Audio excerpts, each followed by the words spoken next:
전 여러분과 함께 고린도서 13장 13절에 있는 말씀을 중심으로 3대 축복이라고 하는 제목으로 말씀을 증거합니다.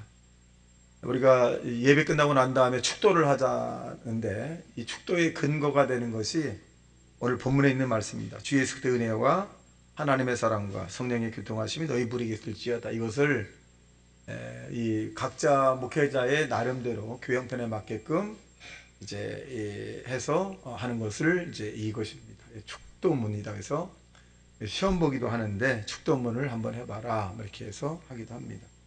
그래서 이 근거를 중심으로 해서 이제 우리가 목회자들이 이제 축도를 하게 되는 것입니다. 오늘 본문에 있는 내용은 사도 바울의 세 가지 축복을 얘기해 주고 있는데, 자, 바울은 이 교인들을 항상 축복을 하죠. 그래서 여러분도 만나는 사람마다 잘 되길 바라고 행복하길 바라고 건강하길 바라는 그런 믿음의 용사들이 되시길 주님의 이름으로 축원합니다. 첫째는 어떤 것을 복을 빌었냐면, 첫째, 은혜가 함께하는 축복이 있길 원한다. 그렇게 해서 은혜라고 하는 카리스인데 얻어지는 축복이죠. 하나님께서 우리가 얻어지는 축복. 그래서 하나님이 당신에게 수고한 대가보다 더 주길 바란다. 그거예요. 그럼 저와 여러분 하나님의 은혜 카리스를 얻으려면 어떻게 할까? 하나님의 일을 내야 돼요. 자, 여러분 하나님의 일은 여러분이 욕심을 가지고 하셔야 합니다. 우리가 에서라고 하는 사람이 나중에 장자의 직분을 빼앗기고 난 다음에 눈물을 흘려서 그 장자의 직분을 찾으려고 했지만 찾지 못했어요. 기회가 끝났습니다. 그러니까 저와 여러분이 주어진 일들이 하나님의 일이라면 죽도록 충성하는 하나님의 사람이 되시길 주님의 이름으로 축원합니다. 죄송한 말입니다만은 목회자나 장로님이나 이렇게 같이 일을 하다 보면 이런 얘기를 많이 해요. 목사님, 내가 지금 하고 싶어서 하나요? 내 직분을 내가 지금 하고 싶어서 하나요? 네? 이런 분들이 의외로 많아요. 여러분, 하나님께서 여러분에게 주신 직분은 목사가 준 것도 아니고 어떤 협회에서 준 것도 아니고 하나님이 여러분에게 주어졌다는 사실을 믿게 되길 주님의 이름으로 축원합니다. 그러니까 여러분, 여러분이 받은 직분이라면 생명을 걸고 하셔야 돼요. 언제까지? 주님이 그만하라고 할 때까지. 그래서 우리는 핑계 댈 이유가 없는 거예요. 나는 그냥 내가 직분 받은 것은 그냥 다른 사람이 없어 내가 받은 거지. 나는 사실 그런 마음이 없었어. 이미 저와 여러분이 하나님의 직분을 받았다면 주님이 원하시는 건 뭘까요? 죽도록 충성하라. 그리하면 생명의 멸류관을 내게 얻으리라. 직분을 받고 우리가 게을리하게 되면 에서와 같아요. 나중에는 그런 직분을 얻으려고 눈물 흘려도 다시는 오지 않습니다. 여러분, 제가 예언 하나 하면 어떤 예언일까요? 코로나19 때 제가 여러분에게 그런 말씀을 드렸어요. 코로나19는 반드시 지나간다. 그런데 코로나 기간 동안에 후회 없는 그런 신앙생활을 하셔야 합니다. 그렇게 눌러했어요. 이 코로나가 영원히 지나가지 않을 것 같지만 저는 지나간다고 말씀을 드렸고, 그래서 교회 소망교회는 한 번도 빠지면 안 된다. 후회 없는 인생의 신앙의 족적을 남겨서는 안 된다. 그렇게 말을 했습니다. 그리고 문을 닫는 교회나 쉬는 사람들은 나중에 반드시 후회가 있다. 여러분에게 다시 한번 예언합니다. 여러분에게 주어진 직분은 영원하진 않아요. 여러분이 연세가 있거나 몸이 불편하거나 환경과 조건에 때가 차면 여러분의 직분과 나의 직분은 다 내려놔야 돼요. 근데 여러분, 내가 좀 더 열심히 할 걸, 내가 교인을 좀 더 섬길 걸, 내가 정말 예수님 마음을 품고 안아주고 감싸주고 이해할 걸, 내가 힘 있는 동안에 더 하나님께 헌신하고 더 열심히 하나님의 믿음 생활하고 더 열심히 전도하고 더 열심히 하나님 앞에 충성할 걸. 여러분, 이런 후회가 저와 여러분에게 일어나지 않기를 주님의 이름으로 축원합니다. 제가 목회하는 생활 가운데서 후회한 적이 없어요. 근데 여기 와서 하나님 너무 힘이 들어요. 운 적이 있어요. 너무 힘이 들어요. 하나님 너무너무 힘이 들어요. 그런데 어떤 생각이 드냐면, 그래도 너 가야 되잖아. 힘들어도 가야 되고 죽어도 가야 되고 너 가야 되잖아. 이왕 가는 거 또 웃으면서 가. 그 내가 너 부를 때까지 너 와야 돼. 그거예요. 죽더라도 올라가야 되고 회랍더라도 올라가야 되고 오해를 받아도 올라가야 되고 고통이 와도 올라가야 돼. 왜? 그게 아폴로스라고 하는 사명이기 때문에 그렇습니다. 각자의 처지가 다 다르겠지만 여러분, 저는 여러분을 생각할 때마다 참 고맙게 느껴요. 임건산이라든가 박지성 권사님 이런 분들 참 애쓰거든요.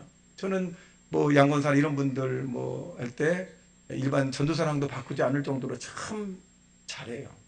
근데 내 마음에 들 때도 있고 안 들 때가 있어. 왜 인본주의로 할까 저렇게? 왜 약간만 터치하면 되는데 왜 주님을 더 사랑하지 않을까? 이런 마음이. 그러니까 또 이렇게 생각해. 이놈아, 그 권사들이 전도사냐 권사지? 맞아요. 내가 그 정도를 바라는 거거든. 내 욕심이잖아. 내 욕심이. 내가 바라는 거. 바라는 거. 좀 더 예수님을 사랑하고, 좀 하나님을 무겁게 여기고, 좀 더 그랬으면. 근데 내 생각, 전도사가 아니잖아. 신학대학 6년을 안 나왔잖아. 저 정도 해도 너무너무 잘하는 거야. 여러분, 내려놓고 보면, 권사님들 내려놓고 보면요, 정말 잘하시는 거예요. 그래서 양육을 하라. 양육을 하라. 여러분, 저와 여러분은 맡겨진 일들이 있는데 영원하지 않아요. 기회가 줄 때 최선을 다하는 믿음의 사람이 되시기를 주님의 이름으로 축원합니다. 이것이 은혜라고 하는 것입니다. 두 번째로 보면 하나님의 사랑이 함께하는 축복이 있다 이렇게 말했어요. 하나님이 우리를 사랑하시는 사랑은 우리가 알고 믿었노니 하나님은 사랑이시라. 사랑 안에 거하는 자는 하나님 안에 거하고 하나님도 그의 안에 거하시느니라. 사랑을 해야 돼요. 사랑은 뭐냐? 허물을 덮어주는 거예요. 자꾸 허물. 담임 목사는 교인들의 허물을 자꾸 덮어줘요. 자꾸. 저는 밖에 나가서 우리 교인들처럼 열심히 하는 사람이었고, 우리 교인처럼 열심히 기도하는 사람이었고, 우리 권사들처럼 정말 생명을 걸고 열심히 하는 권사들이었고, 나는 다른 교회 어떤 부교육자라도 절대 안 바꾼다. 열심히 한다. 여러분, 여러분을 만나는 사람마다 그 사람을 축복하고 인정해주고 존중해주는 하나님의 사람이 되시기를 주님의 이름으로 축원합니다. 하나님의 사랑이 부족함은 없는 것은 완전한 사랑이고 적극적인 사랑이요 변찮은 사랑이다. 그렇게 표현합니다. 완전한 사랑이고 변하지 않는 그런 사랑입니다. 그래서 저와 여러분이 하나님의 사랑을 많이 받은 사람이 사람을 사랑할 수 있는 거예요.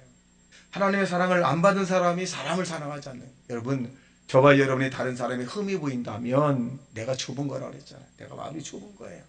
다른 사람의 장점이 자꾸 보여야 돼. 저는 교인들의 장점을 자꾸 봐야 돼. 단점은 자꾸 안 봐야 돼. 그럴 때 내 마음이 자꾸 넓어지는 거예요.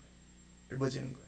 저와 여러분이 하나님의 사랑으로 충만한 믿음의 용사들이 되시길 주님의 이름으로 축원합니다.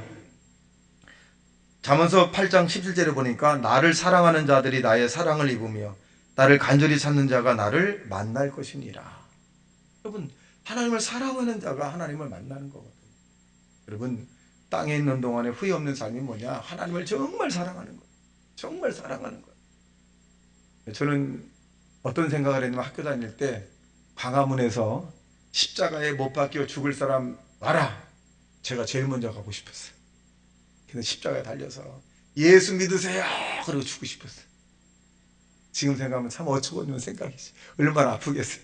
그런 모임도 아니지만 예수님을 사랑하는데 내 몸을 바치고 싶었어요. 내 몸을. 내 스스로 목숨을 끊을 수 없지만 순교하는 곳에 있으면 내가 예수님에 대해서 정말 그런 마음이 있을 때가 굉장히 많아요. 왜 그럴까요? 하나님의 사랑을 받았고 이 사랑을 하나님 앞에 갚을 길이 없어요.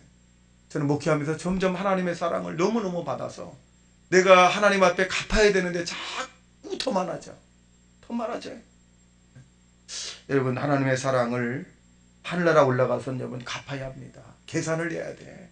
많이 받은 사람은 많이 달라고 할 것이요 적게 받은 사람은 적게 달라고 할 건데, 여러분 하나님의 은혜를 많이 받았으면 주변에 있는 사람을 사랑하길 주님의 이름으로 축원합니다. 예수님을 사랑하는 자 되시길 주님의 이름으로 축원합니다. 마지막 세 번째로 보면 성령의 교통하심이 함께하는 축복이다. 교통이란 말은 코니노니아라고 하는 말입니다. 친밀한 교제를 말합니다. 성령의 교통하심이라고 하는 것은 능력을 얘기해요. 여러분, 기도를 왜 할까요? 성령의 능력입니다. 여러분, 성령의 능력이 우리에게 임하여 정직한 삶을 살 수 있고 성령의 능력이 임해야 우리가 열심으로 살 수 있어요. 여러분, 성령의 능력을 받지 않은 사람에게 담임 목사는 열심히 내십시오 그러진 않아요. 달리는 말에 채찍을 가한다고 하나님의 일을 하면 정말 쓰임받을 사람들에게는 채찍을 가거든요. 열심히 하라. 근데 성령의 충만을 받지 않은 사람에게는 저는 하진 않아요. 그들이 무슨 말을 하든 간에 내가 기도할 대상이지 그들의 말을 들을 대상은 아니에요. 왜? 안타까워야지. 근데 성령의 교통을 받은 사람은 교회를 제가 자꾸 시켜요. 왜? 더 깊은 체험 속에 들어가라. 그리고 외로워봐라. 외로워봐라. 담임 목사를 의지했다면 이제 담임 목사를 떨어져서 외로워보고 하나님만을 바라봐라. 바라. 외로워봐야 돼.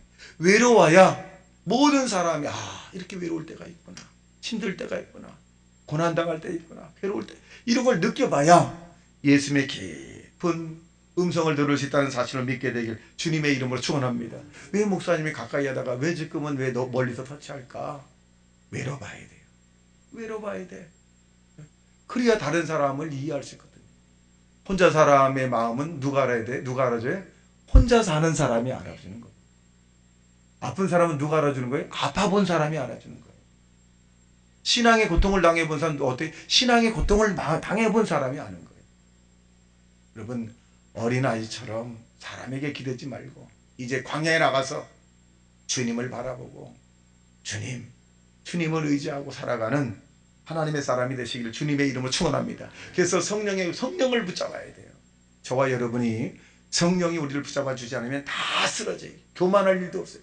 담임 목사라고 해서 성령이 붙잡아 주지 않으면 다 쓰러집니다.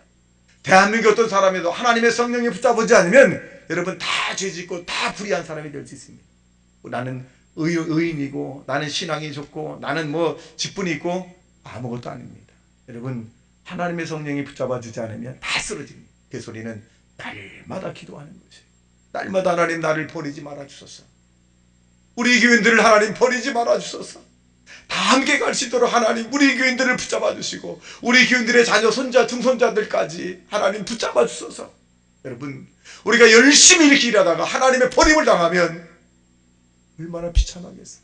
소망교회 다니다가 내가 버림을 당했다 하면 내 가슴이 얼마나 찢어지겠습니까? 저는 우리 교인들이 한 사람도 버림받길 원하지 않습니다. 여러분 모두가 다 하나님의 교통하심을 하나님의 능력으로 섰다고 하는 자는 넘어질까 조심하라 그랬는데 여러분 섰다고 생각하지 마십시오. 아직도 하나님의 성령이 임해야 되고 아직도 하나님 말씀이 나는 부족하고 아직도 나는 부족한 것이 너무 많다. 하나님이 도와주셔야 합니다.